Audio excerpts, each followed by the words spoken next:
Part 4 में तो हम आधा ही अधूरा यहाँ पे सीखे थे कि ROCE हमें देखना क्या चाहिए। ROCE में हमें हमेशा ROCE ग्रोथ में होना चाहिए और ROCE घटा हुआ नहीं होना चाहिए। तो कुछ कुछ चीज़ों को आपको ध्यान में रखते हुए चलना है। तो चौथा चीज था डेब्ट टू इक्विटी रेशियो यानी D/E।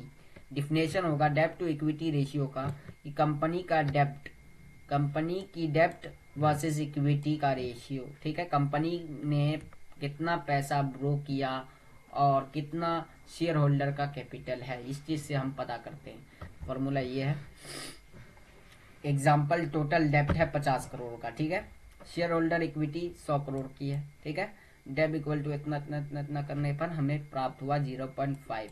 तो कंपनी का डेब्ट 50% ऑफ इक्विटी है तो सेफ लेवल है। ठीक है, हाई डीई बोले तो डेब्ट to equity ratio, lower P then risky ज्यादा लेवल हो जाएगा। ठीक है, एक से ज्यादा या 2 ये आपके लिए लेवल रिस्की है। ठीक है, low D equal to conversion and low risk, ये चीज आपको देख लेना है। कंपनी का डेब्ट कम हो तो उस कंपनी में काम करने में सेफ है। ठीक है, जहाँ डेब्ट ज्यादा, ओला का नाम सुने होंगे, मुझे नाम तो नहीं लेना चाहिए, ओला का नाम मैं ले रहा हूँ। मेरे पास शेयर्स थे ओला के 500 शेयर्स, 500 शेयर्स मेरे पास ओला के थे।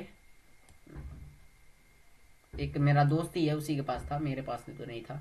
500 शेयर्स थे, वो अभी घट कर, वो क्यों घटा, उसके पीछे का न्यूज़ था।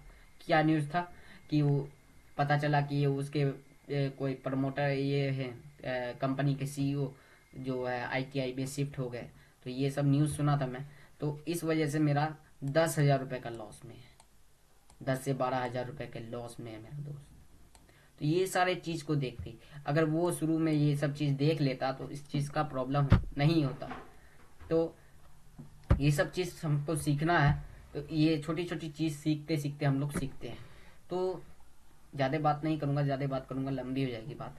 तो प्रमोटर, चौथा पांचवा चीज़ बोलते हैं प्रमोटर होल्डिंग क्या होती है। समझते हैं प्रमोटर होल्डिंग क्या होती है। डिफिनेशंस, प्रमोटर होल्डिंग कंपनी के प्रमोटर फाउंडर मैनेजमेंट के पास कंपनी के शेयर्स का कितना % है। ठीक है, गोल देखो कि प्रमोटर कितना कमिटेड है कंपनी के ग्रोथ में। ठीक है, ये सब चीज पता करते हैं इसके। प्रमोटर का रोल बहुत बड़ा है इसके अंदर। ठीक है, हाई प्रमोटर होल्डिंग, प्रमोटर का कॉन्फिडेंस हाई, स्टेबिलिटी ज्यादा। ठीक है, लो प्रमोटर होल्डिंग, रिस्क ओवरटेक है, मैनेजमेंट चार्जेस।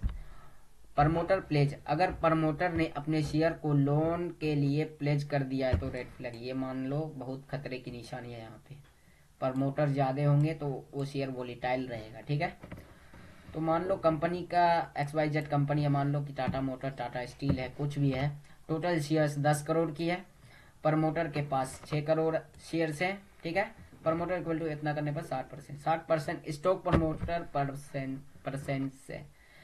तो जनरली कंसिस्टेंट स्टेबल है 50%। अगर 20 से ज्यादा है तो retail investors, risky for investor, retail investors.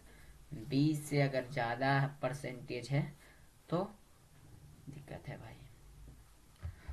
तो उसी तरीका से बात करते हैं FII एंड DII। FII क्या होता है, तो foreign institutional investors, overseas fund, institutional जो इंडिया के स्टॉक में इन्वेस्ट करते हैं।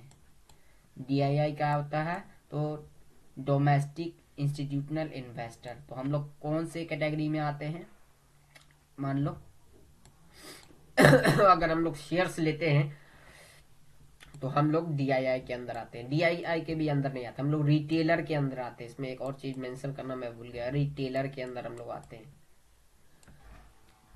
ये तो फंड मैनेजर लोग आते हैं DII के अंदर। FII के अंदर फॉरेन, मतलब कि देश के बाहर के आदमी लोग इन्वेस्ट करते हैं इसके अंदर। ठीक है, तो ये सब चीज देख लो।